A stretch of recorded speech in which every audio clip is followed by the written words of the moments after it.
folks, and we are back. Today we're going to jump into Dev Diary number 151, Landless Adventurers Part number 1. This is a huge and incredibly long Dev Diary, which is why you should probably sit down, get some food, get some drink, and indeed also actually listen to this over a longer period of time. This Dev Diary goes over the rough strokes, over everything in general when it comes to landless characters. And this Dev Diary is one of those, very similar to the administrative Dev Diaries, where I can say, wow, I do not actually love the overall vision, but the implementation could nonetheless be fun. If you recall, I talked about the administrative government type in a way where I was rather disappointed, because effectively what we would be getting now is a very particular type of government that very much only applies in its entirety to, of course, what is going on in the Byzantine Empire, and while it can be applied elsewhere on a conceptual level, it doesn't really ask the question, what is a government, what is administration, and so on. It is something that is tailored for a particular circumstance, rather than, like, for example, cultures or religions, something that applies everywhere, if, for example, you build a power apparatus. Now, this is very similar here, although in slightly a bit of a different niche. You will see that as we go through the video, I am quite positive about a lot of the elements here, but when it comes to the key kind of implementation, the way it is taking a look at everything going on in Landless, I have my doubts that I love the concept of this. The implementation might still very well be fun. At the end of the day, what Landless Adventurers need to do is give you an opportunity to say, you know what, I'm going to stop being king right now, whether it is because I lose my title or because I just want to leave, and I'm going to do something else. That something has never been something you can do in Crusader Kings. It's a power fantasy for players and for a very good reason. And I think for that, this right here looks like a pretty good implementation. But without any further ado, let's just jump straight in. As usual, everything shown here is today a work in progress. We will not at all, just for the record, worry about any numbers. We don't even have comparable numbers. There's no comparison that we could draw, because what it means to, well, have a lot of money as an adventurer versus as a landholding character are two completely different things. Now, in this part 1, like I said, we will be going over the basic design and core gameplay loop, and then in the next diary we will go into more detail about the individual nuts and bolts that make up this system. Right here we can see something that we've already seen. This is what your camp will look like, or what your camp will look like in one particular culture. I think this would be the graphical culture of like Western Europe, that kind of thing, and take a look at that. I love the way this looks. Quite frankly, I think I would really like it if they actually went harder in this direction, even when it comes to things such as, for example, tournaments, when it comes to event backgrounds. I think I could definitely live with this. I mean, it kind of even gives the vibe, I hope, man, that one day we're gonna have a mod where people actually look like that. I think that would be beautiful. Anyway, let's move on and actually talk about why they did Adventurers in the first place. Initially, we envisioned the expansion as being both systems heavy and a detailed look at the Byzantine Empire, both highly requested focal points for a DLC. That naturally became administrative gameplay. We were then casting around for something to round that out, since an entire expansion that's just administrative and just Byzantium wouldn't have much else for the rest of the map, which is a point of feedback that they've gotten when they're doing regional flavor packs previously, let alone a highly regional expansion. Yeah, I mean, it comes down to this, right? Like I said, I was really hoping, because there was a character of expansion so far, that when an expansion comes, and this is something I've seen communicated about, of course, before as well, but plans change, that is how development works. I was hoping that, yeah, if Imperial Government comes as an expansion, it will be the question of forming a state, of creating the entity of a state as you go, and would be applicable to more than just the Byzantine Empire. I mean, arguably, again, we talked about this in the past, we don't really need to rehash this here. There are very long videos about this out on my channel. Basically, when you take a look at the Carolingians, when you take a look at the Abbasids, and so on, there are cases to be made that you, even in the Holy Roman Empire, have governors that are not inheritable, so they can't just give their titles to their children, and the very same actually is even true for the church structure. Very often you would find that bishops, for example, have children, and they would go, yeah, these are not my children, obviously they're bastards, you know how it is, but we will appointing this particular guy there that does look like me to be my successor here in this bishopric. This kind of stuff was rather common in many places, and yeah, I personally am disappointed that this is as regional as it is. But it makes sense. If you are making content that is this regional, you might as well do something that isn't regional. The focus would still be too narrow, even if other areas might become administrative over the course of a campaign, so we needed to add something a bit more broadly applicable. Another heavily systems-based government type would be too large, as we'd end up doing two government types poorly, rather than one government type well. We investigated a few possible alternative features to see if we could portray them without detracting from the challenge of adding a whole new way of playing in Crusader Kings III.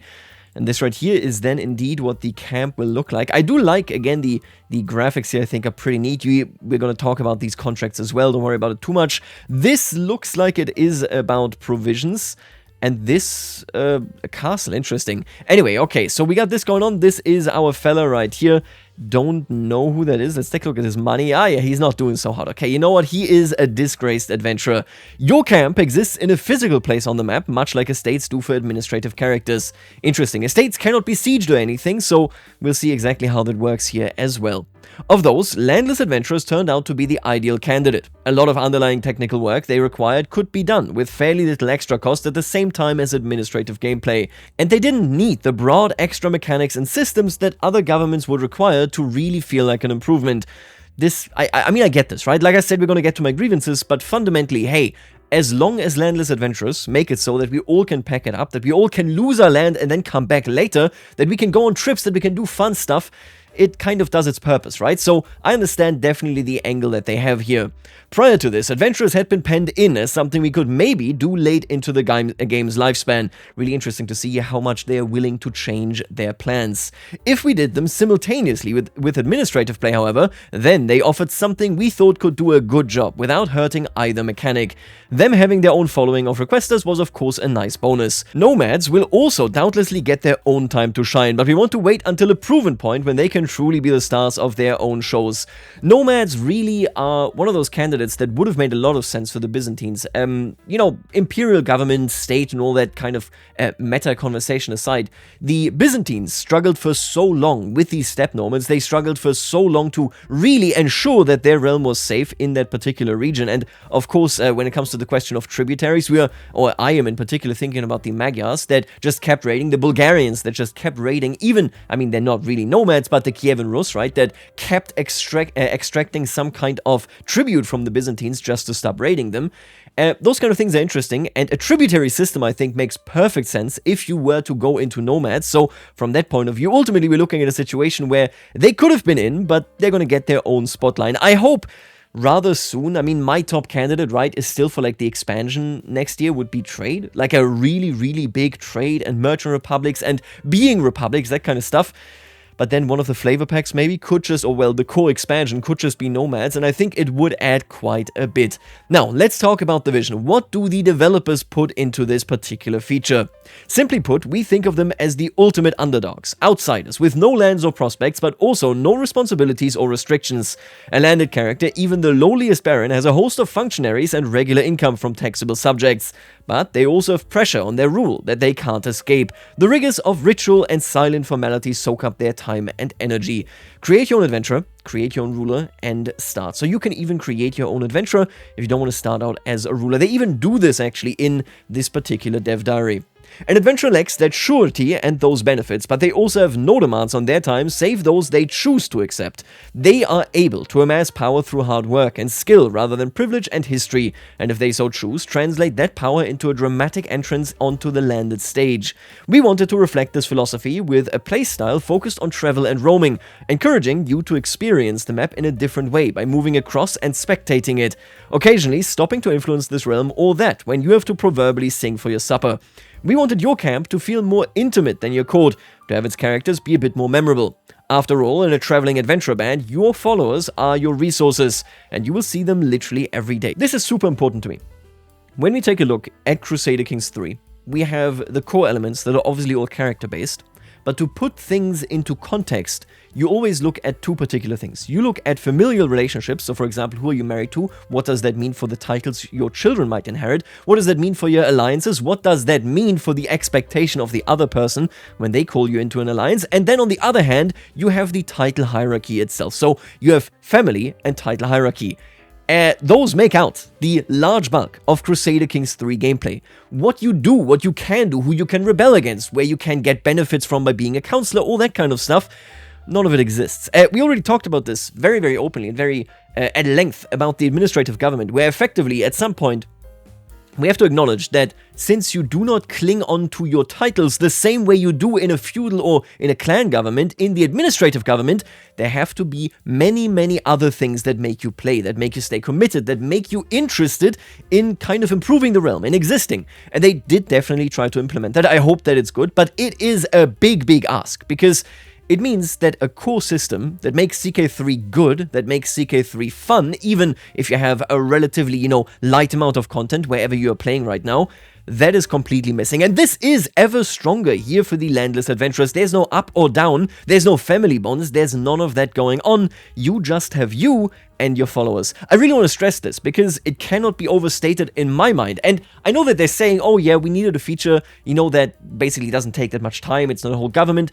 But this right here is very difficult. This is not an easy thing to do, because what we are looking at is getting rid of all of the gameplay loops that are fun and that are working, and are implementing new ones that are also hopefully fun, right? That is what we are looking at right here. So from my perspective, this angle right here, that the followers actually matter, that interacting with them, that interacting with my patrons and so on, that is the big, big thing. If that doesn't work, if that isn't fun, well, I mean, I might still use it, right? Don't get me wrong here. I still want to sometimes just move around, but this is the crux of the issue. And I want to highlight this because there are some core design features here again where I'm very doubtful that I will actually like it, but then also some stuff where I'm like, yeah, I can see myself playing this. Naturally, a core part of this is servicing the fantasy of forming a strong mobile mercenary army, but we also didn't want to players to be restricted to just this. For every Roger de Flor, there's an Ibn Battuta or Marco Polo. After all, I think he mapped out the North Africa, right? I think he traveled in North Africa, the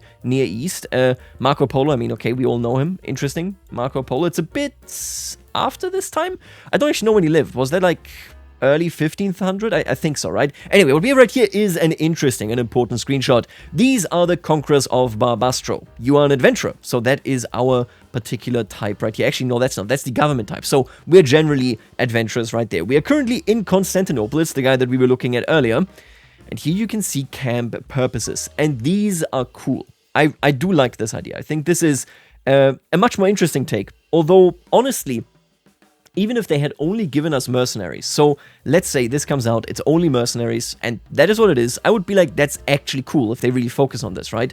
But we have much more. Trade isn't even here, but let's take a look at what we do have. We can become wanderers, which sounds like the most generic thing possible.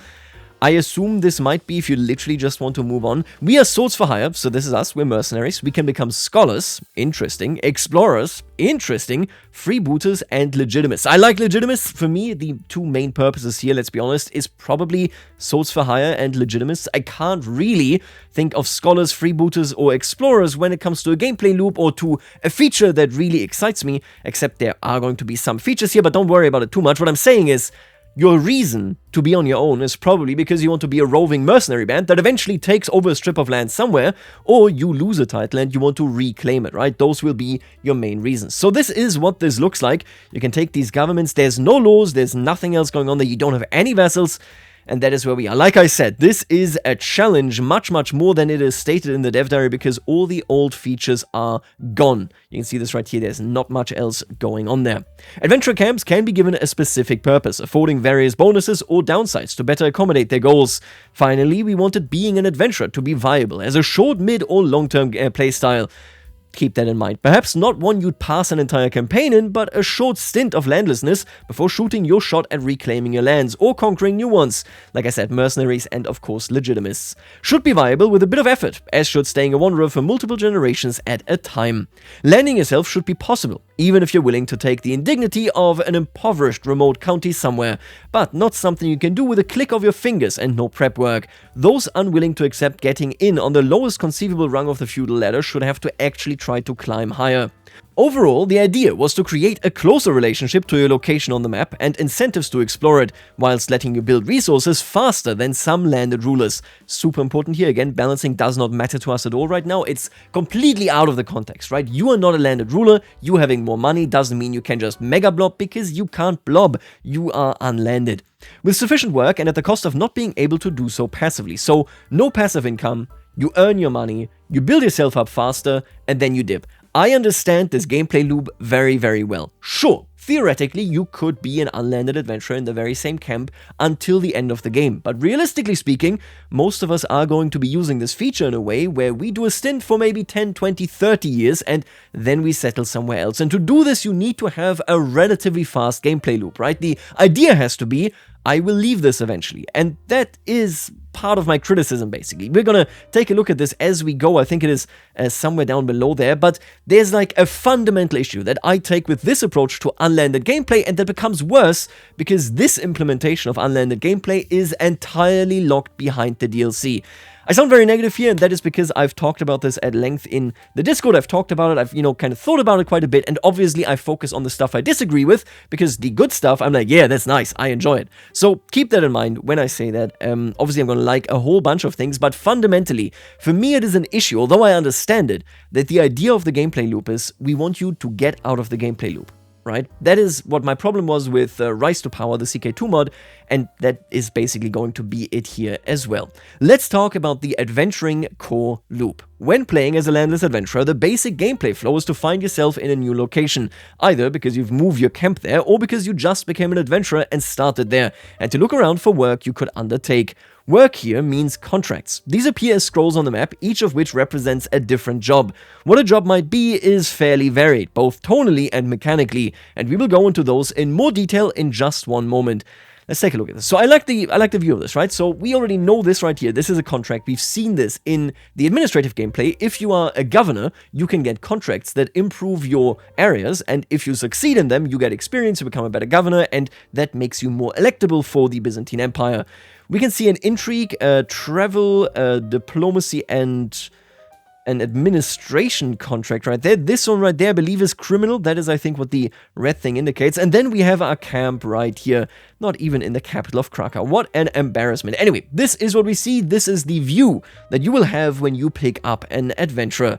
Each contract has a minimum of a pass state and a fail state, with rewards and penalties for either outcome, though many have various alternate successes and failures, depending on whether you get an exceptional result or a below grade one. Generally, we only show you the standard rewards packages here. They're basically quests.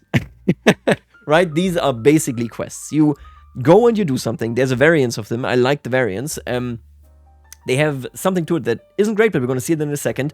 But fundamentally, these are quests. This should, in your mind at least, immediately make you go, I want to see this in Elder Kings, in a Game of Thrones. I want to see this literally everywhere. Okay, every mod needs to utilize this. I want to walk around and I want to do this. And I talked ages ago, we played Elder Kings 2, and they have this quest, right, where they go like, okay, you need to bring this staff back to a Daedric cave in Cyrodiil, and this was even, I think, before travel was a thing, so ages, really ages ago at this point, and I'm like, this right here should be one of those quests. If you can take these quests and you can give it to, for example, I don't know, somebody that wants to become the Emperor of all of Cyrodiil, but you need the Amulet of Kings, I mean, you guessed it, right? That should be a quest that becomes available if you have a particular flag for your character. I really hope that that can be used that way, because then these quests could be something for even your normal characters. Quite frankly, I feel like if we talk about legends, oh, that is so sad. They don't mention this at all. I don't think contracts are used there at all. I feel like we should be in a position where if I spread a legend, I can get these contracts as a landed ruler, right? Where I can be like, I need to visit the grove, the grove that my grandfather was at, who I am immortalizing here, right? Oh, the potential here for these quests is great. Now, they are, of course, the primary vehicle that you utilize for being an adventurer. If you complete a contract to your employer's satisfaction, you will receive resources like gold, prestige, sometimes piety, and the new adventurer-specific provisions. As with administrative families, adventurers have a domicile. Unlike the grand estates of an administrative realm, our humble wanderers only have a camp to call their own. The gold they earn can be spent on building upgrades here, generally instituting new organizations or customs rather than permanent structures. Martially inclined adventurers may also spend it on building and maintaining large armies. First of all, this art is gorgeous. I'm a huge fan. I really hope, I wonder how it works, right? I hope if I have the right culture for this and I go into a different biome, that this stays, but like this area here changes. Being a foreigner in foreign lands would feel so much cooler, right? Oh, look at this guy. Look at this fella right there. Anyway, this is our camp. We are the Sons of Kutalmish, and we can improve the camp as we go. Prestige is needed to advance your fame, which both governs the tier of rulers who will offer you contracts, so kings and so on, obviously, only at a higher level, and unlocks increasingly more powerful versions of ways to become landed. So the higher your prestige or your fame is, the more will you actually benefit from this. So that means if I start with really high fame, I will have a better time already. I like the core idea. We're gonna get basically to the concept idea issue that I have in just a bit. I just scroll down, it's not that far away, and then there's gonna be like a 5 to 10 minute rant of me saying I hate this concept, and then we're gonna go further into the mechanics, which look pretty decent. Provisions are spent to allow you to travel with your camp across the map. While you can move on low or even no provisions, you will suffer increasingly dramatic consequences for doing so. When you exhaust the contracts you wish to take in a particular area, you can most easily find new ones by moving your camp a significant distance away, or to a new de jure kingdom that you haven't visited recently, so it spawns in when you are in a new kingdom. Then you take new contracts, earn your rewards, and repeat the process as you move around the map. You gather new followers from different lands, try to balance your provision income versus expenditure, and decide which contracts you think you're capable of taking and when. They haven't much said about this yet, I don't think, but I hope that it's super interesting and important if you have different cultures and different religions in your camp, because that is pretty wild. I mean, when we talk about the Travelers, obviously you had very multicultural kind of mercenary bands. Mercenaries fundamentally were, of course, of a different kind, but when it comes to the idea of how you travel and what you do and where you go, it was not all that common, because the fundamental thing about being landless and not being a part of the feudal hierarchy, and this is more like a history thing, the fundamental thing there is that you are now, wherever you go, a part of the outgroup. It's not that easy. There's no justice system that says every human deserves justice. There's me and there's you, and you are unlucky because you don't belong here. If we have a very kind of diverse group, I feel like that would be even more interesting, although it might agitate people against us. Anyway, I hope that plays a big thing. I really like that it is mentioned here as something that you can do, and I hope indeed that there is some impact. Here we can see a travel plan with the accepted impact, or rather the provisions cost, being minus 775. If we take a look at this right here, they got 1,500. They can have 2,500 provisions at the start of the game. So yeah, this is pretty hefty. I don't know where they're going, but I can tell you, actually, they are going for just 3 months. That is a lot of provisions. And maybe here's where they will start running out, or that means that is where they like have a really high provision cost. I'm not sure. All I can tell you is you can travel and you need food to do so. We do expect some players to want to be adventurous for as little time as possible, and others to want them to be for centuries at a time. Off-ramps are provided at various stages for players who decide they want to leave the life of an adventurer. It's up to you if you'd be happy taking a backwater county somewhere in exchange for a huge sum of cash, building an army to try retaking your throne, or simply drift around the world making your mark in a half dozen small ways. I like this angle. I wish kind of like it went even further. Now, let's talk about what is a contract. This is a super interesting topic, and I think really important, because this is, you don't have hierarchies, you don't have people above and below you, your family doesn't really matter that much. This is the big thing. This is what you do. Fundamentally, contracts are a vehicle for different types of content that you opt into in hopes of a reward you generally see in advance. Different jobs offer different rewards, and rulers of higher tier in turn offer higher tier contracts with all-around better rewards. The jobs themselves range from helping in wars to assisting councillor tasks to educating children to collecting back taxes. They are an abstraction of the word of mouth, heralds, spies, and town criers that would have filled this role historically, but which are smidge tricky to represent with neat, concise visuals, which is why we've gone for this sort of 4 notice board aesthetic. If this looks familiar to you from the administrative dev diaries, well, it should. Governor duties use the same basic system for a little extra spice in their districts, but it was added primarily as a core mechanic for adventurers to connect back to the world. Here we have a contract that says Ambush Travelers. The contractor is Bey Murtaza. It's a contract tier 1. This contract requires you to travel to a distant holding, waylaying characters to take their gold as you go via either prowess, martial, or intrigue challenges. So this one is quite varied. This is also, you can see it here with the red frame, a criminal contract. Kinazrin is bedeviled by robbers, bandits, and brigands of all kinds. Proficient fighters sought urgently. Direct all dealings to the Bey of Kinazrin. See, now I'm like, is this wording correct? It sounds like it feels like we are the bandits, right? Anyway, an example of a contract, this one requires you to ambush travelers on the road. One thing I should probably nip in the bud immediately. This was written by Wokek, who has been a long-term dev. Wokek actually made the amazing de jure partition mechanics in England between the Danes and the English, which you don't really see all that much anymore. But he made those all the way back in, what was it, like 2021? One thing that I should nip in the bud immediately is what contracts you as a landed ruler can offer an adventurer. With the exception of mercenary contracts, all contracts are offered by AI only. We approached them this way because they are the core gameplay loop for landless adventurers, which means adventurers are expected to do a lot of contracts. That means that variety is key in order to slow the rate at which individual contracts grow stale, and if they were bilaterally playable, that substantially more than doubles the complexity of just about every conceivable contract. Ultimately, this means we'd be able to make far fewer of them. Essentially, we have opted to prioritize the experience of playing as an adventurer rather than the experience of simply interacting with them. I know not everyone will agree with that decision, but I wanted to be honest about the rationale and hope you can understand why we've gone this way. My whole criticism of this feature boils down to the fact that it was chosen saying we can implement this in full, in its full potential, or at least as much potential as possible. Obviously, you always have constraints. If we do it now, next to the administrative gameplay, right? We couldn't do nomads, that is what they're saying, so we did this instead.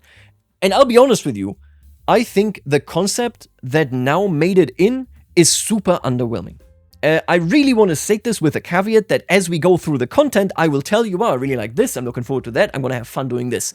In practice, I think this might make for a nice system.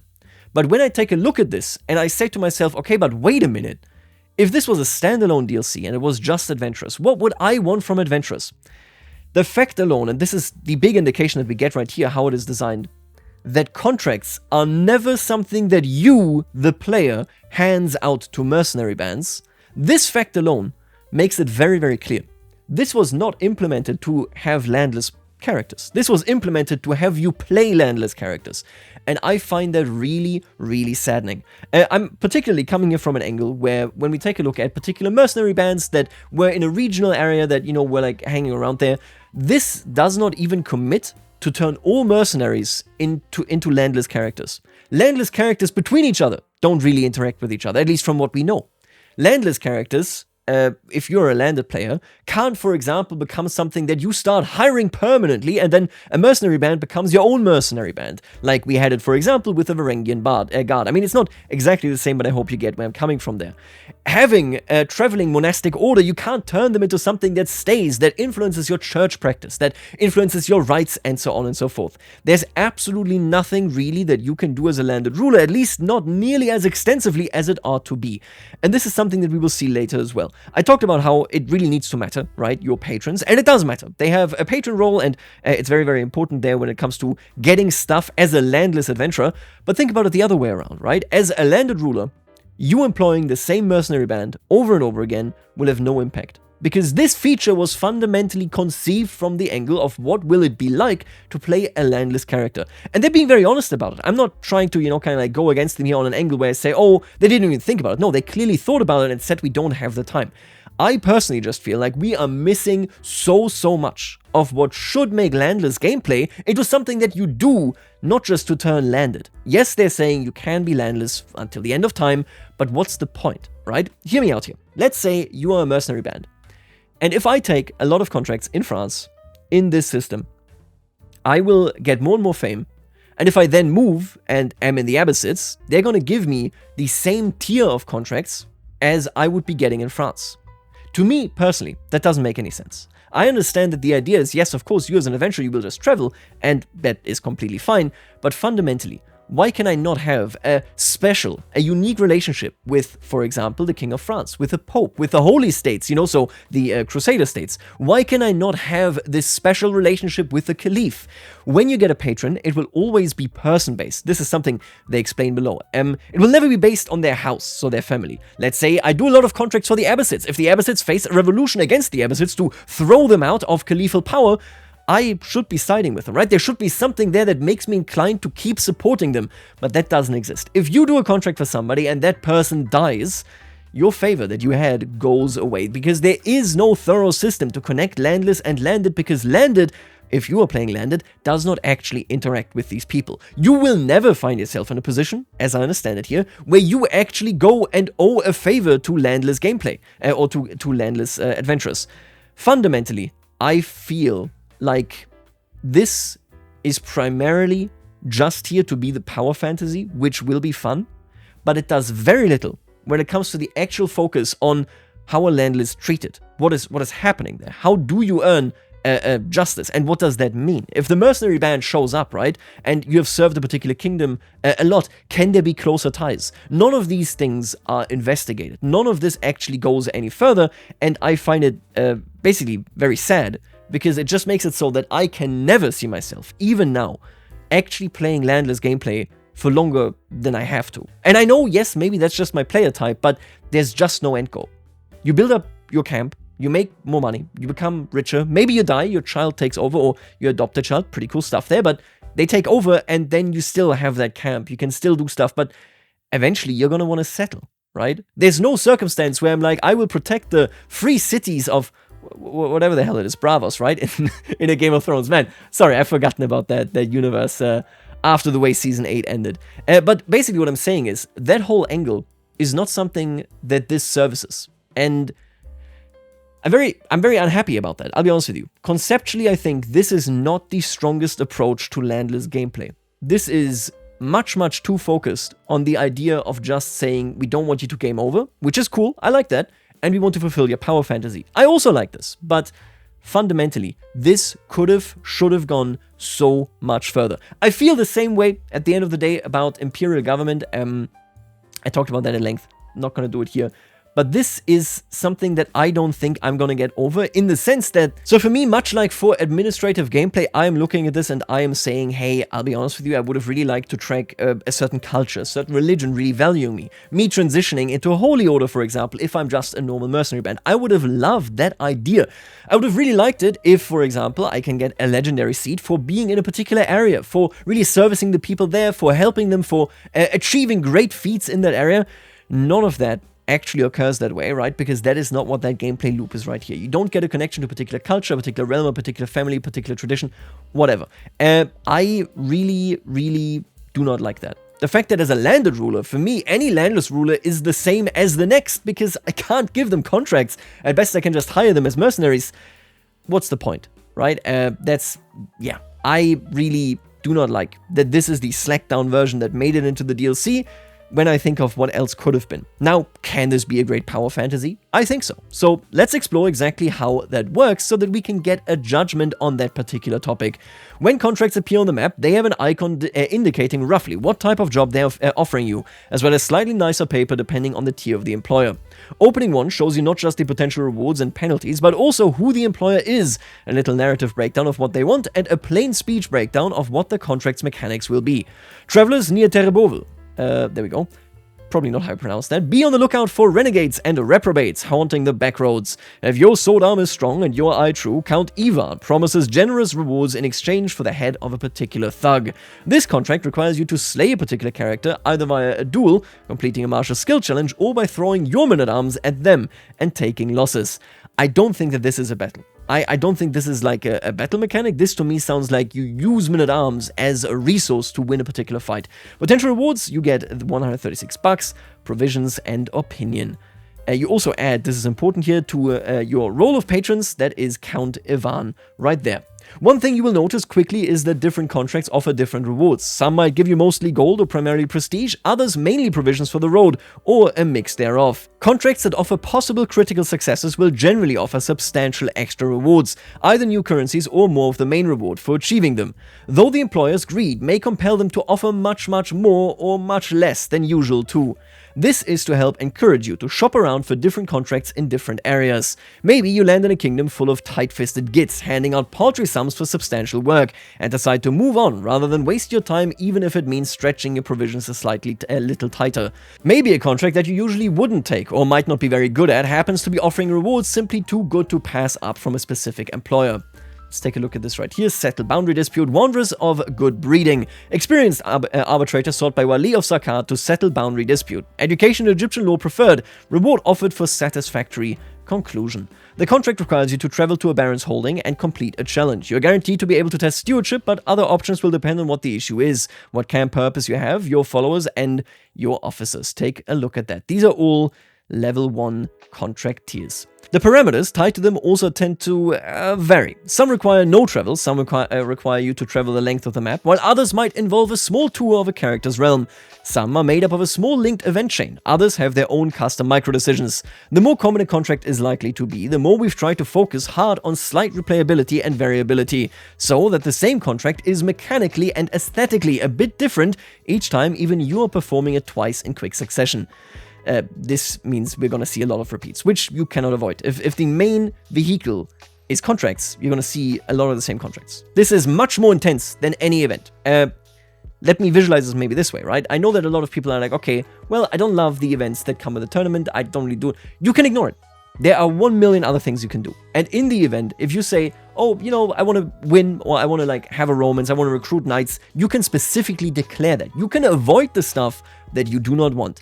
Here, very hard, right? Because you have to do contracts. There's no way around it. This is how you make your money, how you get provisions, and so on. Now, finding them is easy and automatic. Contracts are discovered when you either move a certain distance or move to a new de jure kingdom that you've not been to recently. Occasional new contracts will also appear in place over time, and when you're traveling, notable contracts may spring up along the route to encourage you to make pit stops. Exactly which types of contracts you're likely to find is controlled by your camp purpose, teased in an earlier image, but something we'll be going into more detail on next week. Interesting. The base contract mechanic is free for modders to implement regardless of DLC ownership, but the vanilla version of the game only features paid uses of the system. We know what is free is that you can have a domicile, so the domicile is free. Every application of it in the game in vanilla will be paid.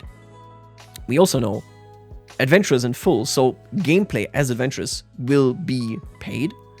Contracts, however, can be used for free, so that is why I was saying maybe you can repurpose this as a quest for example, Elder Kings 2, for a Game of Thrones, for that kind of stuff, right? For anything that features questing, even for landed characters. This is what a contract looks like. Let's take a look at this. Classic stuff. You get a wait, task, contract, wait, default value, doesn't matter. Okay, we have these if brackets closed. Traits that don't have time for riffraff, and this right here is traits that like to hear from strangers. That is who gets these particular contracts right there. Gotcha. Then you check for validity, and then indeed what the rewards and failures are. Let's go over the example contract types, because we have established now, okay, so I don't like the concept, but hey, what you need to do now is to be a good player power fantasy. You need to be fun. For this, contracts have to be exciting no matter how long you play, right? Because, like I said, you don't have any of the other base mechanics. Even marriage, and they say that in a comment, isn't something that you're going to really be looking forward to, because, and they specifically show this example, and I do not love this example, but what Wokek says, and I'm going to put it on screen, it's not on right now, but I'm going to put it on screen. What Wokek says is, you can try to get a favor out of the King of Poland by having him on the roll of patrons, but it's likely that he already married out his daughter anyway, right? It's likely that she's already gone, which makes this not at all worth it. What does that mean? Well, ultimately it means that you don't want to do that stuff to get marriages, to get alliances, yada yada yada. You do contracts to become better, and then you go around and take something or pay somebody a lump sum to get a particular county, or any of the other mechanics, whatever they have. I don't think they go into the details here, to get land, right? This is one of the issues that I talked about. So, to get to a point where a king offers you a contract, which then nets you a favor with that king, you have to do a lot of contracts, like a lot of contracts. And when you then show up there and actually get that favor and he has a daughter, that daughter might already be married by the time that you actually have the favor. If we had a system where we say, I've done favors for the Kingdom of Poland or for the Piast family, we could just get that done. We could just get him to owe me a favor just because I've been working in this particular region for such a long time. We don't have any type of system like this. The way it works is you're tied to a character. If you're not doing a contract for the King of Poland, you are not doing a contract for the King of Poland, and you're not going to curry their favor. I think this is like the really big downside here, right? Obviously, marriage does not matter. You are unlanded, you're the outgroup, you do not matter unless you were a legitimist, which is like a very particular type of position to be in, right? But the core idea here, that kind of falls on the feet of the system in my mind anyway, is the fact that there is no relationship to the greater. There's just a personal relationship. If you have a relationship with the King of Poland, Once that guy dies, it's gone, right? So from that point of view, contracts here are going to be repetitive because they are the only way that then gets you out of that situation. You're not going to have these contracts and all of a sudden a mechanic kind of fills a bar that says the Kingdom of Poland owes you favors. You can ask for something. No, it's only one person at any given moment. So from that particular angle here, like I said, these contracts need to be good because you will be doing them endlessly and you won't be doing them for the sake of something else. You will be doing them for the sake of the reward of the contract and for the sake of the contract itself, right? So yeah, that's the big topic. And again, as a player, you don't actually give any contracts other than hiring unlanded mercenaries. So, with that in mind, here's a ruler-designed adventurer I've just made.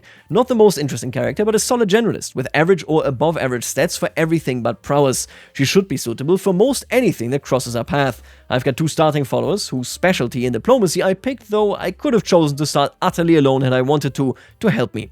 Shirin here begins in Kashmir, but longs to explore far from home, and she's going to take us through a few example contracts. Take a look here of the She is Mistress Shirin of the Fiery Vanguard, 29 years old, content, arrogant, and indeed, right there, delicious. No, that's not the word. It's diligent. There you go. And this right there is the her education trait. Then we got Lalit the Poet and Pran the Simple. I like this amount of nicknames. That's cool. I assume when you create one, they just give you like an event, what kind of followers do you want, and they come with nicknames to be more personable, to sound cooler. They're both poets. Oh. They're adventure wanderers. They're just wanderers. Interesting. Again, we don't actually know the purpose here, but anyway, let's talk about the contract types, and let's start with one that I don't like. Now, let's talk about contracts and the ones that are good and the ones that aren't, because this right here is the meat of it. This is what you will be engaging with for most of your time. First, we will try a hand at a very simple scheme contract. Some of these have ongoing events. Some are very simplistic, but they're generally a nice, easy way to earn a little coin. We don't yet know exactly what schemes look like. But I'm gonna be honest with you, what we can see right here is actually pretty straightforward. It's pretty easy to tell roughly what is going on, at least I would argue so. Now this right here is the contract, Raise Building, Keen-eyed, sure-minded overseer wanted. The Samantha of Kaplu requires competent hands and craftspeople to supervise a construction project. Materials provided, fair payment offered. If we succeed here, we can either succeed normally or exceptionally. You can see the money stays the same, the provision rewards and the prestige changes massively, not to mention that indeed we are actually getting a hook on the person and indeed more opinion. Either way, this person right here, this is a count, will be added to our roll of patrons, which we will see in just a bit. This right here is also focused actually with a stewardship focus. There it is. And that means that if you are good at that, if your followers are good at stewardship, that is probably what you want to go with. We'll be going into the changes we have made to schemes in a future dev diary, I expect. But as you saw in our last dev diary, we now have different types of agents, a more deterministic approach to progression, and we've tried to broaden how accessible they are to characters with lacking intrigue. This is a stewardship scheme, so after traveling to the contract's location, we get to decide what type of agents we'll be relying on. That is this right here. So we traveled there. And then we get amateur architecture. The plans for Samantha Samagramadeva's construction are perhaps a little lacking in forethought. At least, that's how it looks to my band and I. Little wonder that his draughtsman ran into issues. Still, that shouldn't be a problem for us. We know what he was trying to build, we just need to work how to actually do it. And we are skilled semi-professionals, of a kind at least. Right, this is him, this is us right here. And then we have an option. Let's just go get on with our task. I assume this is like a balance thing. You're going to see these symbols here in just a bit as well. Then we have success chance, or like success viability. Remember, we had to earn. And then this right there is how fast phases tick by. At least that is how I see it. Yeah, there it is. Success chance can be improved, I assume, via this. So you get this event, and then you start into your scheme. I've only got 2 followers at the moment, so I'm not actually too fussed about my choice and opt for a balanced approach. This right here, I don't like this screen. So what I mean when I say that is not necessarily the interface itself, but what it symbolizes for the gameplay loop of being an adventurer. When or if the majority of my contracts is going to be scheme-based, right? Obviously, I can do other contracts. You're going to see those as well. We have travel, we have mercenary stuff. And in my case, I probably most of the time will do mercenary stuff because it's so obviously the most fun. But if you don't do that, if you play just as a regular Joe, you want to, I don't know, be a trader, you want to be a religious leader, that kind of stuff, this right here will be where you live. And I'll be honest with you, I'm not that excited. So, race building for Samantha Samagramadeva, that's what we see. We can see, I think, actually it was -5% here. But we can see a success chance right here, and then this right there, and you are gonna see this, there you go, it fills it out, it moves up. So I assume this is our current maximum, 51% that we can reach, and every time a phase occurs, it just progresses, that kind of stuff, right? Which means the more people you have, the better they are, the faster will it go, and then it's over. That is the whole mechanic. There's, at least as I understand it. And for me personally, this feels really, really awful. You just go on and on and on. It obviously takes buttons, right, to fill these slots. You need to recruit people every now and again. I assume, yeah, I mean, much like with any position in CK3, right? These positions here, when they support you, that is something where, like, it actually matters what the person's stats are, right? It's not like being a bailiff is a different task than being a draftsman or being a planner or a supplier, that kind of stuff. But basically, what I was hoping for when it comes to how you do the things you do that are not military, that are not marrying and so on as an adventurer, I was hoping for like an on-map. I can improve my social standing. I can be known to the local lord. They will offer me stuff. And then if I have made, entryways into that kingdom, if I've been active there before, that then might impact exactly what I need to do, how I do it, and so on. These schemes all seem independent of one another, which means me doing 15 schemes obviously isn't going to make it so that in this region now I'm better at schemes or something like that. None of that actually takes place. You just go through scheme, all individually. This right here looks incredibly boring to me, I'll be honest with you. Lalit and Pran, between them, aren't actually half bad at engineering, but they're not great, and we can't fill out the rest of the agent slots just yet anyway. We'll give this a little bit for the bar to start creeping upwards. I don't want to spend too long here, I want to get out and see the world, but I can tarry a short while. Then right here we got plenty in common. Life in close quarters tends to magnify relationships, good and bad. Fortunately for Lalit and Pran, their common interest in the benefits of a modest attitude and a humble outlook has proven to be a strong bonding agent. The two laughing and joking together at camp and riding alongside one another on the road is becoming an increasingly common sight. I like this. So this is just an event, obviously, there's nothing too complex here, but I like that our followers actually interact with each other and then have relations. Whether that truly matters, I have no idea, but I need more of this. This right here is, I think, what you really need to lean into, like I said previously in the video. Then right here we have without friends or protection. I'm interrupted from my stroll near my pavilion by the approach of a nervous stranger, a woman who introduces herself as Chang Shu and is clearly as alien to Kaplu as I. Lady, I find myself ill at ease in these lands, and I'd hope that so worldly a woman as yourself might prove willing to take in a homeless Tengriest. Momentarily, she pauses, steeling herself for a clearly expected rejection. I understand if you've already too many people to care for, but if you'll have me, I will serve you loyally of your days. This right here, again, I mentioned this previously, I want to reinforce this. This is so important to me that it should matter whether somebody is a Tengri, and then in my camp there might be a zealot that is a Christian or, a Hindu and so on and so forth. I really hope that it matters. At first glance, quite frankly, this just reads like the average event that you get when you travel, where it's like, hey, will you take me in? Yes or no? So, hey, I can hope, but honestly, yeah, I need these events to have a much, much tighter connection to what is going on in my camp, because my camp people are the only steady force inside of my camp, or inside of my life at all. Since we talked about it already, that indeed, if I do contracts and then that guy dies, his son doesn't remember me, his daughter doesn't remember me, his family has no idea who I am, and the kingdom also doesn't really care. So from that point of view, I like seeing these events. I just hope that they are more deeply integrated than they normally are when you play a landed character, where they don't really need to be integrated because you interact with so many people just in the hierarchy itself.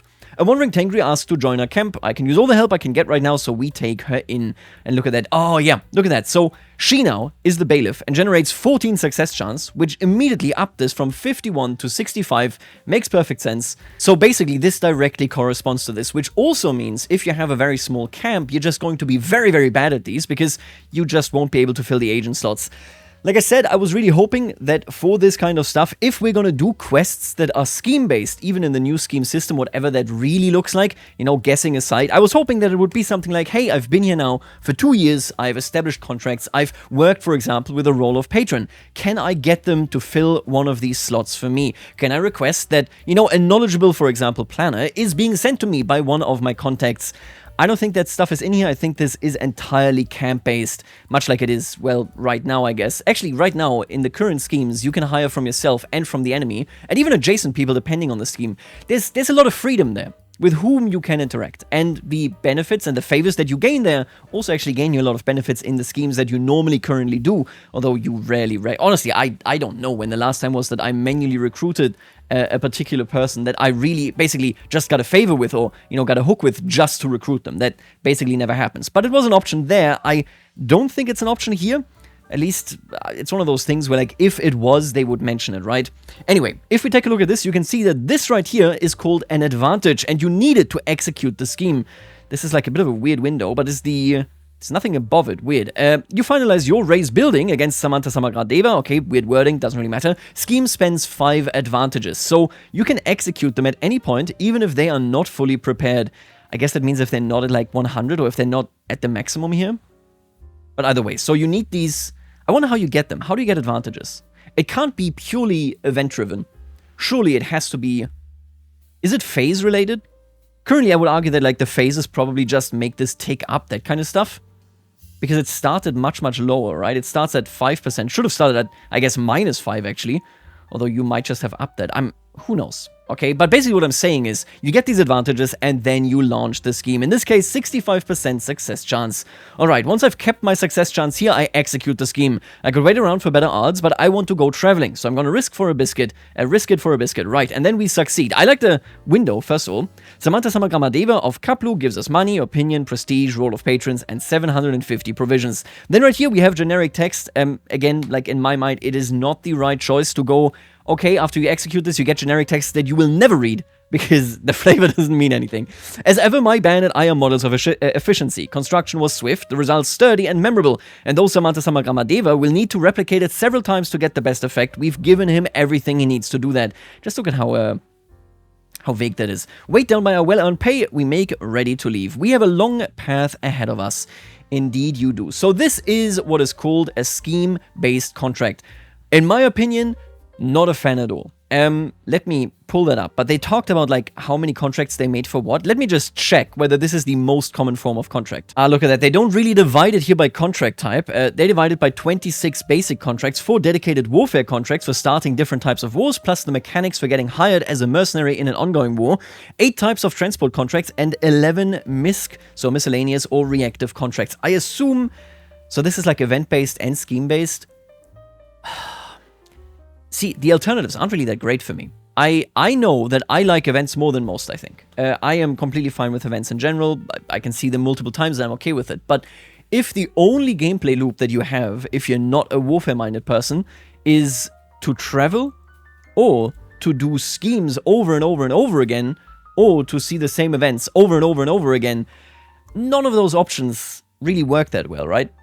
For me personally, this is a huge worry. The biggest worry, maybe. I am not that happy, not that in love with the concept as it is implemented to begin with, but this implementation right here seems tedious. It very much reminds me of Rise to Power in CK2, although, well, in CK2, I mean, what can you expect? It was something that was brought up by just a modder, right? So fair enough. But here, I really definitely was hoping for more. Alright, so let's talk about event-based contracts. You can see right here, first of all, before we do this, they have a little bit of a fight. Again, it just looks like a generic event here. I hope that they maybe track this to a degree, but who knows. Movie occurs at 10, damn it, Pran, this is my spot.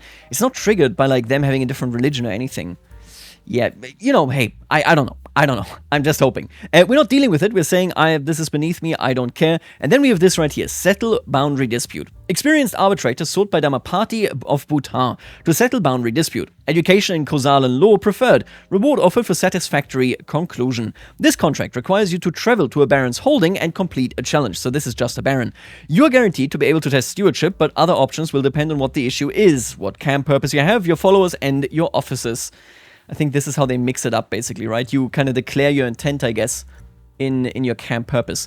If you succeed here, role of patrons. If you succeed up there, you get a weak cook. This is literally the same as the previous contract. Okay, so except, of course, technically it's different law. Looks suitable, and our stewardship isn't too bad, so let's give this one a go. We travel through this, and then right here we arrive. Once again, we need to travel to the contract location for this job, but it is not too far. The forests of Lahore are beautiful.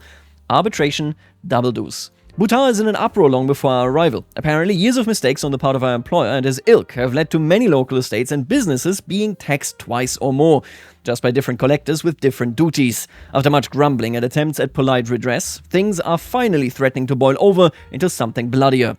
Dhamapati Boja is at pains to let us know that our coin depends on calming the situation quickly and quietly. I think I can resolve this. Pran will stay to work through this dispute. I lack a suitable officer to delegate to. I can solve anything if I put my mind to it. So, if you have a camp officer, you can click this thing, and other than that, you click other things. Makes sense. We've got various options here. I can try to solve the problem with my own raw stewardship, but that's got a chance of failure, and I'm not that good. Alternatively, I could leave Pran here for a few years on loan, using his diplomacy to keep things calm. Oh, so you straight up sacrifice him and can't use him in schemes anymore. Okay, since I don't have a quartermaster officer, I can't test their aptitude to see if they could solve the problem for me, but finally, I can pass automatically in exchange for eating a chunk of stress. Well, Pran was fighting with Changshu, the Keaton Tangra I picked up, so maybe some time away would do him good. I opt to loan him out. I think this is pure narrative. I want to be honest here, right?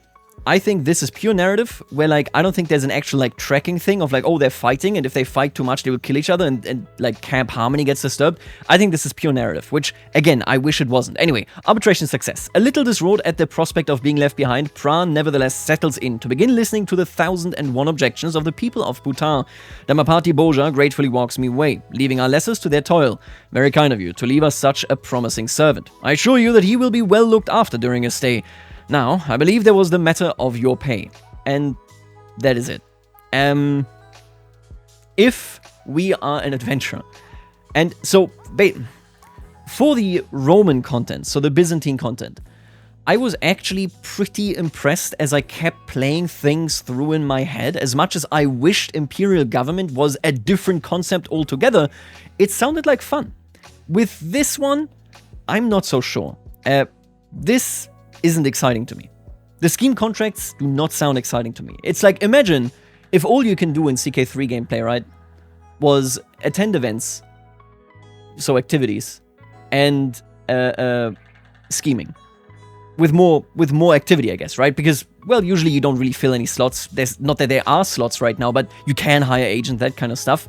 If you could only do this, and that's really it, because you're not a warfare-minded guy. You don't have any troops. You don't have any land. You can't build that really up after a certain point, right? It sounds so repetitive. Okay, let's move on to travel contracts. This is a different one.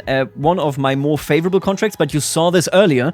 There aren't a ton of them. Travel contracts. Let's try something that's a bit more involved next. The only remaining contract I've got in this area is prowess focused, which isn't exactly my speciality, so I take my camp west through the mountains and into Transoxiana. I do like that we move on. Even again, you know, I wish we had some type of connection to where we already were. Anyway, here, several travel contracts await me, and I leave through them looking for one I find interesting. Eager Explorer. This is a transport contract, requiring you to travel to a distant county. You can see right here, exceptional success and success. You don't get provisions for either of that. That's so interesting. So, basically, if you take a travel contract, you have to have provisions, unless it, like, lets you travel without your camp, I suppose. Interesting. An example of a transport contract, these generally involve far more travel than other contract types, which, yeah, okay. Transport contract, Eager Explorer. Leaving his laden mule huffing away outside, Naib Rezan of Ribat-i-el Kif is ushered into my tent. Greetings, it said you're woman of the world, perhaps one with gal enough to venture far by the side of an ever-curious explorer like myself. Wayfarers fawn over the grand emirate of Khorasan as a grand and most beauteous capital. Perhaps the finest in all the lands thereabout. Please, take me to the Arg of Nishapur. Protect me on the road and I will reward you with coins. Right, so we can do this. We can sign up for this. And then, yeah, we're not exactly mercenaries, but we can probably escort a baron. He wants to go west, further into Khorasan, which suits me just fine. So I'll be going to take my camp with me on the journey. This definitely, I think it's confirmed in the comments as well that you can or cannot take your camp with you. I wonder, does this cost provisions then? Interesting. Anyway, we can travel right here. You can see the travel mechanic here is pretty nasty for us right here because the struggle for Persia is happening, and we are getting there. We found ourselves at last in the drylands of Arg of Nishapur, Naib Rezan of Ribat-i-el Kif's destination. I wasn't quite sure I would make it, but you have been a steady guide through every peril. Thank you. Your pay is well earned, and you must admit, Nishapur is astounding. Now, I will tell you, obviously, they didn't mention everything right here. Lalit manages to lose some provisions and get beaten up in a tavern fight, and I caught typhus. But are these just like a couple of events? There's nothing else. I can't plan anything out. There's well, I know we can't, but why can't I, for example, lay in kind of, a position where I try to ambush another landless person, that kind of stuff, while they are traveling on one of these contracts? You can't do any of those. This is the whole thing. Higher tier travel contracts, especially those in less fragmented areas, tend to offer longer journeys and better pay. Yeah, okay. Councillor Contracts. After waiting a few months for my illness to recede, I decided to take the road again. The ongoing war between Khorasan and Makran could last another year or two, and their battling makes all the travel I might have to do for contracts much riskier than usual. Seeking safer lands, I move west into Tabaristan. To the south, Arabia is embroiled in the Azarika rebellion, and to the north is steppe and desert that's likely to pose its own dangers. We're not going back home, so the west road towards the Caucasus is the easiest path open to us. We see a criminal, intrigue-based thing, a prowess-based thing, a transport thing, and... oh, this must be, right, the Councillor Contract right there. That is the symbol for gaining control. Aha, shortly after arriving, I see a contract put out by the AI using their marshal to increase control. That's another type of contract to demonstrate, so let's take a look. Honest lovers of law and justice. Realm suffers from rampant bandits and fearful peasants. This contract requires you to travel to contractors' counties with low county control. If we succeed, provisions... weak hook, even on the Emir. We can get a weak hook on the Emir. That's pretty big. Also, the Emir gets added to the roll of patrons. That is pretty big. I'm not going to lie, right? We gain prestige, opinion, and we get paid. You can see it's always the same scheme. Always the same payout scheme is what I mean. It's obviously not literally a scheme. Looks like the rewards are mostly the same for both successes and exceptional successes here. But if I really succeed, then I also get to add his boss to my roll of patrons. Yeah, that's it right there. Wali Khalil of Karaj Abu Dulaf, Emir Abd al-Aziz of Hamadan's marshal, visits my encampment for a day. As soon as we are left alone, he whispers, "It's embarrassing to admit, but I need your help dealing with the peasants of Dinawar." The marshal takes a deep breath and continues in a more confident voice.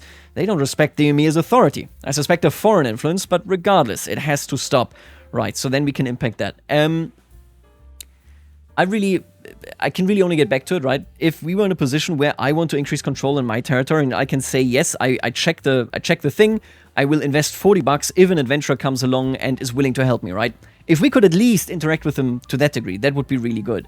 If this was a more overarching kind of relationship that we are establishing, where we find out that it was the rival that did this, that really riled the peasants up, and then we are recruited for a follow-up contract, I would be really happy. But that's not really what this is. The AI just placed their marshal to fight corruption, to increase control, and we are interacting with that, right? We won't be moving our camp that far south. We're trying to avoid trouble rather than embrace it, so we travel with just our trusted followers and leave our domicile safely in Tabaristan. Yeah, there you can see that you can do that. When we arrive at Dinawar, I get to hear the other side of the coin. Kurush, a local peasant, meets us and explains their perspective. Firstly, we have a mind of our own and we don't appreciate the allegations of foreign influences. Secondly, we do not agree with how the realm is governed under Emir Abd al-Aziz of Hamadan's rule. I don't know why I said it like that. You should watch your tone, peasant. Or, Kurush raises a good point. Here we can then try and stir trouble up against our employer, which we might be able to utilize, or which might just suit our goals in this part of the world. But we're going to stay honest and do our job instead. What goals in this part of the world? What are we doing here? This contract pops up as reactive content. That's what they call it, right? And then you do it, and unless you already had this very particular location where that just so happened to pop up in mind to conquer, what goal do you have here? There's just nothing other than I want to get settled. Yeah.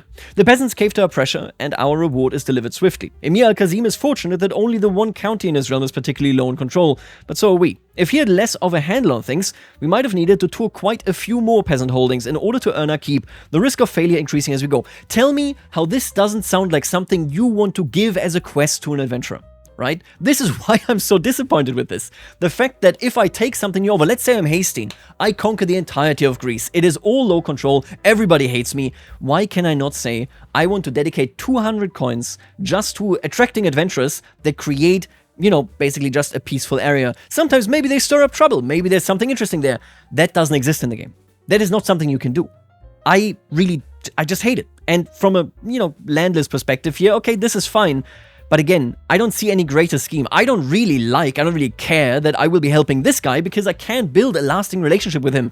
At best, I get him in my role of patrons, which can be great, but isn't quite the same as, you know, actually doing something that is a long-term goal of mine. So it is what it is. Mercenary contracts. Here we come to something that I personally like because this is a very, very established routine. I think this will be where I spend most of my time, if not all of it, as a Landless person, because here we simply go around and beat people up. We use the warfare system, we sit down, we interact with a well-established, well-understood mechanic, and we go with it. Lastly, we're going to skip ahead 10 years. Shireen adventures through Persia, Anatolia, and up into the belly of Europe. After a while of taking backwater contracts, she branches out into mercenary work, spending time profitably fighting her way through a shattered Poland's many wars, and gradually building up a respectable 1,500 men. That is a lot of men. That is a lot of men for somebody that supposedly lives in squalor. That's all I'm going to say. That's a huge operation, okay? Follower returned. Pran the Simple. After years... Now this one I do like, but I think it's just... Now here, we have an event where Pran the Simple returns, he is done with it, and he must have traveled a long while all the way to Poland. Along the way, Pran returns. He's the same as ever, but he could easily have returned with a new faith, culture, skills, or spouse. If he was unlucky, maybe he wouldn't have returned at all. I like that. Nothing wrong with this. Mercenary contracts are a bit of a special case, since adventurers, in particular, need to be wary of getting stack wiped. An army obliterated in a moment is much more of a concern when you don't have a realm to easily reinforce them. So even if your troops are powerful, you need to be wary of casualties. Yeah, the reinforcement is kind of a questionable thing, right? I assume... You think you can get that as a payment from a contract? But obviously you need to look out. If your guy is gone, right? Who knows how you get it back? Anyway, stand with us. Trustworthy captains wanted. Military aid needed in a war-torn Biota for 229 days. This is a mercenary contract requiring you to aid in a war. The employer, Chieftain Jaromir, is losing by minus 82% war score in the Polanian conquest of the Chiefdom of Lubusz. Jaromir's side has 56 soldiers, while the enemy side has 1,427. We gain Gold, Piety, Role of Patrons, and Weak Hook on this person. You don't get prestige from this. Maybe it depends on the war goal, but this is not a religious war goal either. Either way, you don't get prestige from this. I guess it doesn't really matter because you get it from the battles, at least fame, and that is really what matters, right?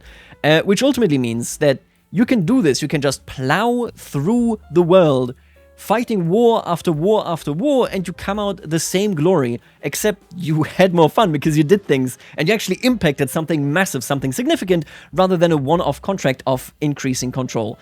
Jaromir here is having a very bad day and looking for around, say, 1,500 soldiers of no fixed paymaster. That would be us. Take a look at that. I really like the way this looks. Looks cool as hell, and she was poaching, apparently. The war is actually pretty typical of the type of fighting in this area. Large unified polities are bad for business, so I take the side of the smaller independents, provided I can beat their attackers and help them stay that way. I wonder why. Why do I care about this? Is this like a hobby? Like, you know what I'm saying is, obviously, I as a player can sit down and say, I care that you are distraught, that there's chaos here. But, like, as a warlord, doesn't really change anything for me. Another topic here, and we don't even really have to go into the details here because it's clearly not really talked about. I mean, actually, they do talk about it, that provisions are only used for traveling. But the fact that I can hang out in somebody's land, and that has zero impact on like their development, their wealth, their prosperity, their food, their anything, that's kind of odd, right? We are the outgroup. Anyway. A bit of a mad dash to reach the battlefield, and then they make it, they win. It's not that great a win, but they do win, and ultimately, indeed, they siege down the opponent and are done. To the serene Mistress Shireen of the Fiery Vanguard, your contributions were vital to winning the war, and the bravery of your men is admired by my soldiers. You did well and deserve every coin I owe you. I wish we could see the specific stuff here. Anyway, were he a grander ruler, perhaps I tried to do a few contracts for him to earn his good graces. How do you get those? How do you get those? Because he has to give them randomly, right? You can't sign up and say, I serve your crown, I serve your as a character. Then see if he'd take me as a vassal. I'm far from home and I can't keep fighting forever. These were the contracts. I am not happy. I personally think that this is underwhelming on a conceptual level and underwhelming on like an actual gameplay loop level. I can have fun with a concept that might have some blemishes, that might be imperfect. I don't really see either here, I'll be honest with you. I love the idea of saying I'm going to be a warlord, I'm going to be a mercenary, but it goes not deep at all, right? We just do this, and maybe if he's on our roll of patrons, we can, like, spawn in, like, a contract, something like that anyway, right? But either way, he doesn't really remember us. There's nothing here that we established. We don't really have a legacy that, you know, kind of walks ahead of us, or a reputation, I mean, that walks ahead of us and then makes it so, hey, he, or, you know, Shireen here worked time and time again for Biota, so let's recruit them. They don't really do that, right? So, yeah, the core gameplay loop does not win me over. Now, let's talk about the patron supporters. Most successfully completed contracts allow you to add your employer to your roll of patrons, although some, especially basic or simple contracts, may require an exceptional success before you can add your employer as a patron. Patrons are, simply put, people you can try to mooch off of. By burning opinion with them, you can extract favors, obtain unnegotiated rewards, and even garner things as exotic as marriages or troops. The more you try to take, the more annoyed they will get with you, and the less you'll be able to rely on them for work in the future.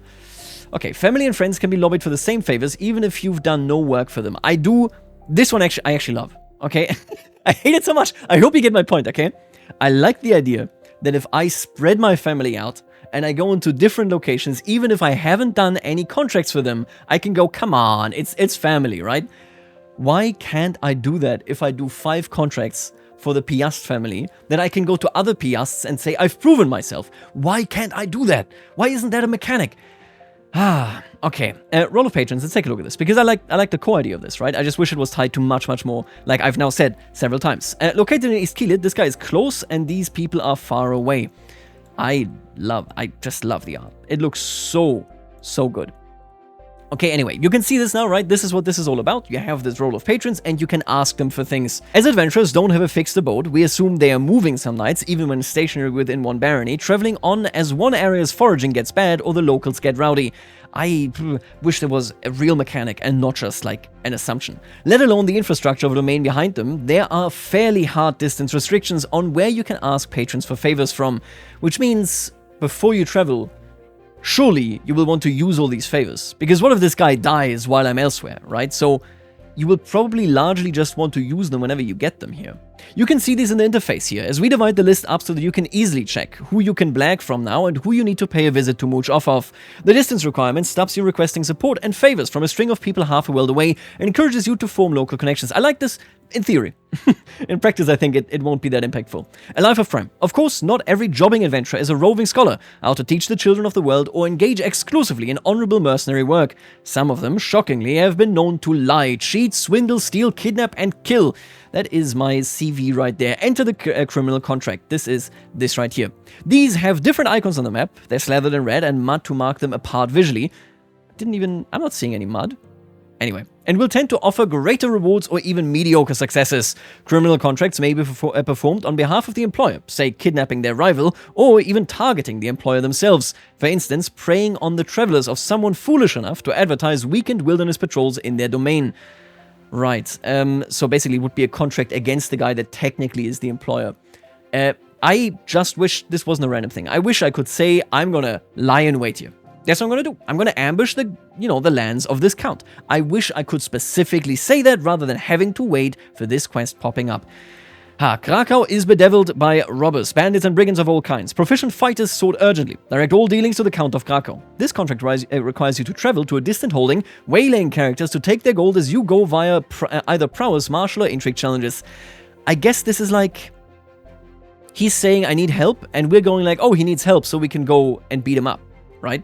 Your potential gold earned depends entirely on which travelers you meet and mug on the road. You might meet exorbitantly wealthy dukes or impoverished pilgrimaging courtiers. Again, since this is only AI facing, if we meet a duke, it's by accident. It's not because they actually travel for a land. At least, I believe so. If I'm incorrect, I would be very happy, but I can't see it. You gain the trait Gallows Bait. Super interesting trait. We're going to talk about that in just a second. The drawback is that criminal contracts are, well, crimes, Unless you're performing a crime on behalf of the employer, like murdering someone for them, you will lose opinion with them rather than gain it, and won't add them to your roll of patrons. Depending on the exact crime you do, you may even lose prestige for succeeding due to your lowered reputation. A violated employer will also receive a criminal opinion of you, making them able to imprison you should they ever get the chance to try. I wonder under what circumstances they can, and much more likely to try and evict you from the realm. That sounds super interesting. I like this. I hope it's pretty extensive. An interaction we'll be covering more next weekend. Oh, it's just an interaction. Okay, burn property, contract tier 1. Diligent itinerance of suitable character. Generous pay offered for urgent ground clearance. Confidentiality and necessity. Applicants are directed to Provence's Count's Castle. So this guy actually is asking us to do it. It's Count Bozon. Same rewards as always, except the gallows pay experience. But other than that, it's exactly the same. What do we do here? We travel there, and then we do an intrigue challenge. Martial prowess and your officers may also be used instead. So that is like the event-based. I think this is an event-based contract, actually. Because that is what they showcased when we let Pran remain in that village, right? The real short-term consequence to undertaking criminal contracts is the gallows bait trait, which measures how much the world at large considers you to be an upstart petty thug. Though there are some niche benefits to leveling up its various tracks, overall, this negative fame trait gradually makes the rest of the world hate you more and more as you successfully complete more crimes. Very, very interesting. I like this. I like the entire dynamic here. I still wish it was like a regional reputation that you can gain, right? But I think it's cool. It's pretty neat, right? You get Trickster here. You got Thief, Poacher, Marauder, and Bandit. Interesting. Requires 80 plus trade experience. General Opinion -5. For level 4, we gain -5 General Opinion. Let's assume that all the previous ones also gave us -5, so now we have -20 at level 4. It's interesting. Nothing wrong with this, I think. It's okay. It's decent, right? Opinion of gallows bait characters +30. I wonder how often we would meet them. Anyway, when a landed noble or even a fancy courtier or a baron's guest commits a murder, it's an exciting scandal for the history books. When an adventurer loots a caravan in the woods, they're just a petty bandit upstart, deserving no more attention than it takes to tie the noose around their neck. Of course, some non-criminal contracts will also offer the chance to conduct yourself unlawfully, particularly if you generally fancy yourself something of a bandit. I do like this. I hope it's not just like an event option. Anyway, if you have this trait, and you're super annoyed by it, you can get rid of it. It is called Wipe the Slate, and it allows you to, I think, so these are the subcategories that you can wipe, and this is the trait itself. Not that expensive. Again, balancing, obviously, remains to be seen, but this seems pretty cheap, I think. Make bygones be bygones, and that's it. Okay. Now, let's talk about travel and provisions, because we've now earned them, we've seen how they are earned, we've seen that they are used for travel. Let's get a bit into the details. You can try it, I guess. If you've got enough provisions, and assuming that travel danger doesn't cost you any more on the way, you can do all of this. But you can see it right here, actually. So we start, I think... Oh, we start over there in Brittany. Wow, they made it all the way from here to there. And then they might be able to go back. You run thin right here. Oh, those are the symbols, I see. You run thin right there. And then here you run out of provisions. Interesting. Since you don't have any land of your own, you don't have a steady source of income or way of obtaining food. When you're camping out in a province, this isn't too big of a deal. Your followers can forage, do odd jobs, or at least avoid calorie-intensive activities, so your provisions count won't go down. We did experiment with the idea of a ticking reduction a bit during development, but found that it became too easy to get stuck in death spirals, where not playing efficiently at all times would cause you to starve to death, even in very silly scenarios. You can't find enough food in high-dev farmland in the middle of summer and die of starvation in a berry field. But this is like, it just, I don't know. CK3 is a very easy game, and I don't think it has to be difficult. But I'm going to be honest with you, that wheat isn't yours. That bread isn't yours. You can't just eat it. Like, you can't just because it's there, doesn't mean you have access to it, right? I kind of would have liked it if you could just, like, starve in one place. At least, like, some level of, I really am out here, and I can die any minute if I'm not careful. I completely accept that this could be annoying, very much so, but you can't lose. Like, your camp can't be taken over. Oh my god, I didn't even think about this so far. Your camp can't be conquered. I don't think there's a mechanic, at least they haven't said anything here, where people can actually dispose you in that camp. There's no threat. You can die to illness, you can die of old age, of whatever else there is, but there's no threat of, like, being thrown out, of just dying. The intended flow is that if you're stopped, you can tread water to give you a shot at refilling your provisions, if you stand a chance at completing any of the contracts in the area that is. So Back to contracts. When you're on the road, though, you have far less time for subsistence living and have to use whatever supplies you have in reserve. Provisions represent the sum total of your traveling rations, whatever water you're carrying if it wouldn't be easily obtainable otherwise, and even odds and ends like spare fabrics and tools for repairing your tents. Camp followers, running low on provisions, will start suffering privation events, starting with characters quickly losing opinion of their leader, escalating rapidly to starvation and death. Why can't they overthrow me? Why can't... You know, how much is affected is, so how much food you need is affected by the men-at-arms size, the terrain moved across, and what officers are currently hired. Provisions can be refilled when stationary by requesting them from patrons, taking a decision, or as contract rewards. So if I have money, I can just buy them. Why wouldn't it tick down if I just sit somewhere? As an adventure camp moves from one barony to another, they expend provisions with every province they travel. The cost is determined by the terrain, plus the men-at-arms the adventurer has. Every men-at-arms regiment now has a provision cost shown for adventurers. Light infantry tend to be cheap to feed, though their numbers may add up over time, whilst elephantry are positively hellish consumer of provisions, and elaborate heavy cavalry come with not only their beasts but their support personnel who need clothing and feeding too. Large armies will want to make pit stops to resupply, where smaller camps of followers can often afford to go further on less. Wow. I wonder how far we travel here. Wait a minute. This is like 10,000. And we have 0 troops. 10,000 for 0 troops. So let's say 5,000 is like here. Although this gets really bad, so I assume this just is like disproportionately bad in terms of what you need as provisions. So let's say here maybe. That is how far you can make it. Actually, sorry, I'm completely... No, I'm correct, right. We are running out at 2.5k, so right here. Makes perfect sense. If we take a look at this number, from terrain, plains, I hate the way this tooltip looks, but okay.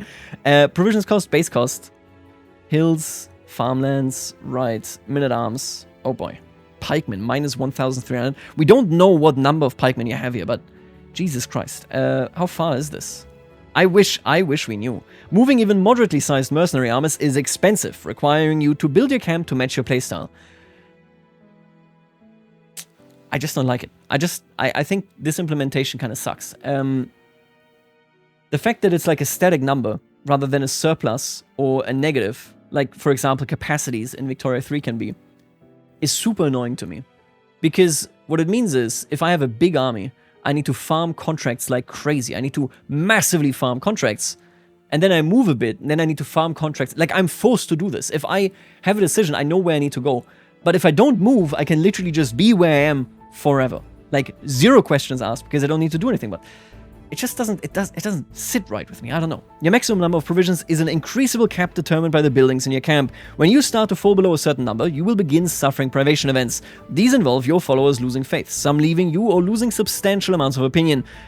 What is the impact of that? Eventually, both you and your followers will risk lost health, permanent negative traits, and even death.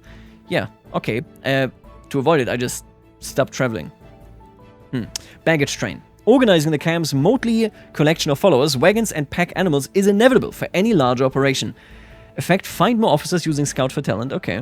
Unlocks the head porter officer, whatever that does. Receives more transport contracts, provisions capacity plus 40%, supply capacity plus 80%, travel speed, and then max size of regiments goes up. I like that building. I like the art. Oh, I like the art. That's so cute. But I like that building, I think, in general.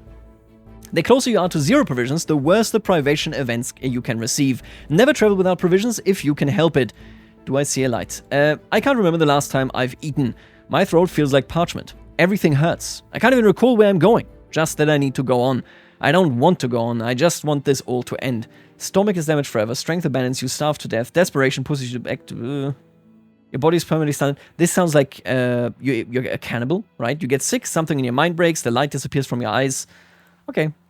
Fair enough. Otherwise, adventurers can travel to any barony on the map. The only limit is the size of your men-at-arms and the number of provisions you've stocked. Unless you've been exiled from a certain realm, of course. More on that next Dev Diary. Super interested in that. The easiest way to gain provisions is from contracts, but they can also be obtained via hunt activities. A dedicated decision for foraging, events, and the new visit settlement decision, which more on that last one next week too. The bounty of Kaltaniseta. Stepping outside my camp, I survey the surrounding hills, seeking any sign of game or fodder. We are fortunate. The climate of Kaltaniseta is fair and rich. Everywhere one looks, nature's gifts spill forth across the hills. We will do well here. I can find us some things to eat. So this is us harvesting. Yeah, we're living off the land.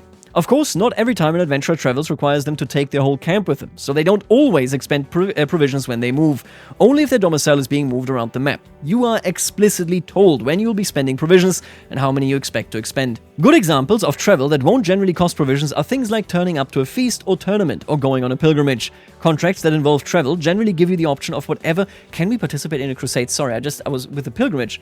I assume you have the choice between moving your camp and not moving your camp.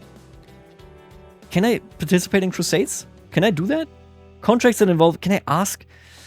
The fact that I can't ask to become like a permanently employed guard for somebody, it sucks the life out of me. Contracts that involve travel generally give you the option of whether or not to bring a camp with you when you do, so if you're touring some lord's realm to collect taxes, you don't need to pay as you go unless you choose to. We opted to add a new resource rather than just use the army supply map mode for this, largely so that the whole military system doesn't have to be tied to the balance of how adventurers play and vice versa. Completely fine, I think. It's just one of those things where I'm like, if there's any risk to me, I can just stop traveling. And then I'm not dying or starving anymore for whatever reason. I don't see how I could ever be in this danger. It doesn't make sense to me, like at all. Unless I'm in a world-spanning empire and they kick me out, and then I have to travel to the other side of the world. But let's move to camps instead. Like administrative families, adventurers have a domicile. Unlike administrators, who have majestic, sprawling estates, adventurers have only a humble camp to call their own. That still looks absolutely amazing. We have the barber, the mess tent, roaring campfire, with the Gutholm's camp, okay, camp perimeter, and pavilion. Interesting stuff. Level 3 here already.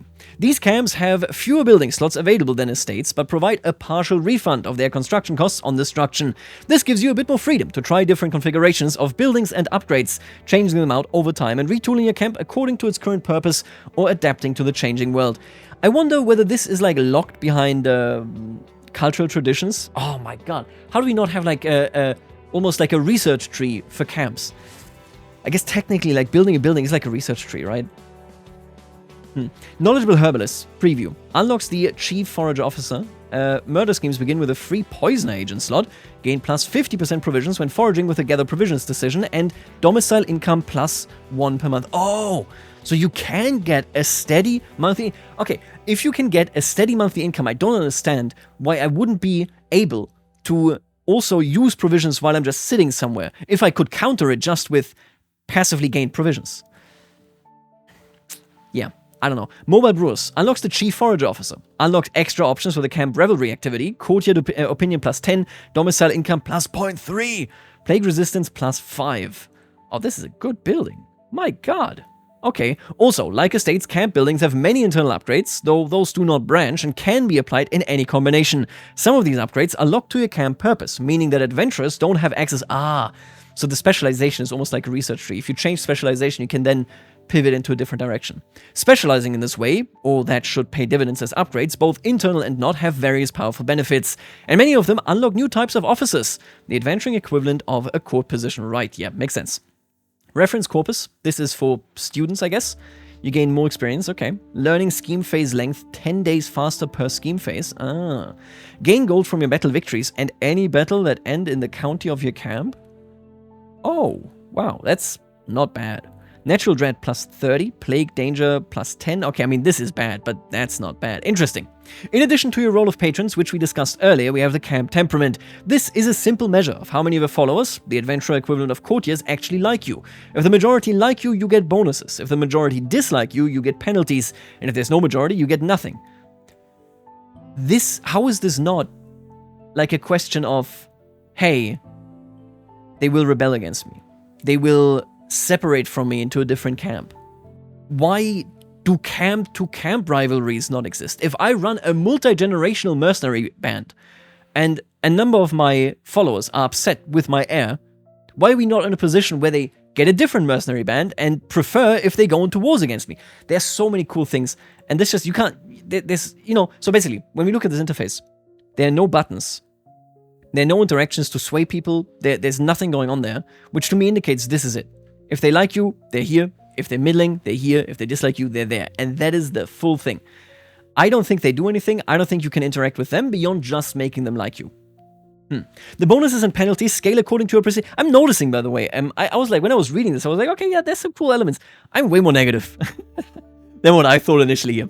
The bonuses and penalties scale according to your prestige level, so less notable adventurers have a bit more slack to ignore this, whereas more famous ones must manage their camp more carefully.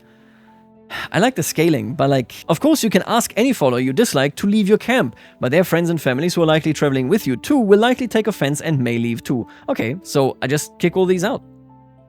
Get new people. I don't know. Removing followers is certainly doable, but something you likely want to take a gentle approach to rather than exiling anyone who disagrees at the drop of a head. You're not a feudal ruler, and people won't treat you like one. I would like, you know, like EU4 Parliament mini-quests, where they're like, the Parliament says, conquer this area, Parliament says, do this, do that. I would have liked this here. Internal quests, okay? Internal, not really factions, but like, I'm unhappy. Make it so that we have full stores of food because last time you starved us. I would like that. I would be a big fan. But instead, they just, yeah, they're like contract scheme growth plus 0.8%, army damage minus 20%, contract scheme phase length 20 days slower. I mean, obviously terrible, but yeah. You will also get events, whilst unhappy followers may, if left long enough, resort to drastic measures. What does that mean? Do you get an event where they kill you? Do they actually scheme against you to kill you? Can they break off? I hope they can break off, but honestly, it's one of those things, if they don't say it here, they probably can't. Let's talk about key differences from Land and Play. Here we come to stuff I'm positive about. I love what we're going to see next, okay? The fresh. Probably the largest obvious change in pure content would be the lifestyle trees, which have been completely redone for any effects that wouldn't be immediately useful to adventuring characters. Run away with me. No diplomas, scheme secrecy plus 25%, using the elope scheme on non-lovers as possible, and elope success chance plus 50%. I love this. This is so good. Huge fan. Faithful. Clergy opinion plus 10. Steadfast camp temperament now also grants a scaling plus 5 hostility advantage. That is huge. I really do wish, say I'm in the Abbasids, like in the Abbasid territory. Everybody's Muslim. I'm Christian. Whoever hires me basically hired a holy order. I'm gonna slaughter their enemies because of this bonus, which is kind of weird because I'm fighting with other heathens against other heathens. Okay, anyway. New facts. I like this idea either way. Finishing a siege awards times 20 times. What? The holdings loot. Oh, value as provisions. Oh my god. As provisions. Okay, so that means, let's say it's like 40. That means it's 800 provisions that you get. That's a good trait. That is a good trait. Seasoned traveler trait experience gained plus 200%. Followers will occasionally become inspired to write books. I like that, yeah. It's cool. Can I make them write books? Because normally when they're inspired, I need to have a code, right? I hope they just do it then. Criminal contract gold rewards plus 100%. It's huge. It's massive. Enables the encourage relationships travel option. I guess when my camp starts sleeping with each other. Wandering missionaries. Monthly piety per night plus 2%. Faith creation and reformation cost minus 50%. Enables the attempt to convert interaction with anyone whose domain your camp is located in. That's insane. That's so fun. Gain prestige when successfully using the attempt to convert interactions. I love all of these perks. I really do. Minute-Arms recruitment cost minus 25%. Wanderer trade experience gain plus 100%. May recruit cultural minute-arms from where you are located. How good is that? Take the customs where it comes. How good is that? This is the one thing where I'm like, I love this. I'm so glad it's in the game. It's so good. This looks amazing to me. The Familiar.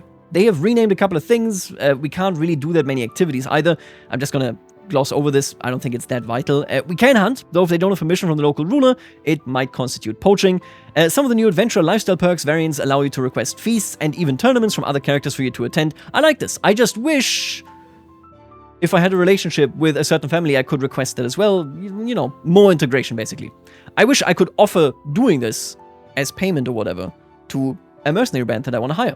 Replacing the grandiose, luxurious affairs of even the humblest nobles' feasts, adventurers instead receive the new camp revelry micro-activity. So, a micro-activity right here. We may gain provisions somehow. We are generating food. Okay. May lose stress. Hold a small, funded by gold, but modified by a stocks of provisions. How do I gain? Anyway, may gain skill points, contracts, artifacts, follows. I like this. This is a cool activity. Can only do it every 2 years. It is what it is. Miscellaneous. A small but noticeable facet of adventuring is that they cannot demand conversion of their followers unless they've built a specific camp building upgrade, the portable shrine. Adventurers lack the compelling force to be able to effect such drastic life changes with simply a demand. Followers can be expelled, but they won't abandon their faith unless you are at least somewhat invested in yours. Right. $60. It's nothing, right? So this is like completely acceptable. If you want to do that, this is the way to do it. Learning contract rewards plus 50%, learning per level of fame plus 1. It's just such a grind, man. Just looking at this, it's like your buildings make it so that you earn more money, with which you can build more buildings that make you earn more money, and then you go land it. Where's more? Anyway, they have worked through 900 events, over 200 decisions, and more than 160 character interactions to update them for Landless play. This is a DLC-only feature, and this cost them so much work. Are we going to see this feature develop further? They said elsewhere already that if they do trade, they're not going to do it with adventurers. They're going to like give it its own system, which is good, right? But to me, it kind of sounds like it's going to end up the same as Royal Court, where it's like, you're not getting any updates, bro. Nothing is coming your way. I'm still so mad about the Royal Court thing in like two ways. Sorry, quick tangent. And we're only 1 trillion hours into this video. Quick tangent. I'm upset with Royal Court in two ways because it proved two things. And that is A, once that feature is in, the easiest thing that I would have done if I was Paradox after Royal Court comes out, okay, people are upset, took ages for that stuff to come out, I would have been like, we're going to put money aside and go make a Royal Court that people get free if they own Royal Court when we release Iberia, when we release Iran. If you own Royal Court, your DLC value just went up, and they didn't do it. And then the other side of the coin is that as soon as they implement stuff that would fit the Royal Court, like holding a grand activity that allows you to, you know, hold Royal Court, isn't done. Instead, you get the same 3 events still. They reworked, of course, the pool there, but I hope you get my frustration. I find that really frustrating, and that is basically my nightmare for this feature.